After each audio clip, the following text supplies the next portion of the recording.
To clean the ToMTuR OGO composting toilet, you need a spray bottle with diluted vinegar or citric acid.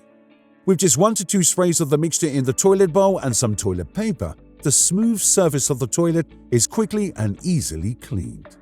The OGO composting toilet is designed in such a way that the underside of the bowl does not get dirty. Sporadic cleaning with clear water or a water-vinegar mixture is sufficient here. However, thorough cleaning of the toilet is possible if necessary and requires only a few hand movements for complete disassembly into individual parts. Flushing with clear water or SolBio mixture ensures a clean urine container. The solids bin does not require cleaning after emptying. Any substrate residues even support the composting process of the next filling. However, the basic rule is no use of chemicals or abrasive cleaning agents and rough sponges for the OGO composting toilet.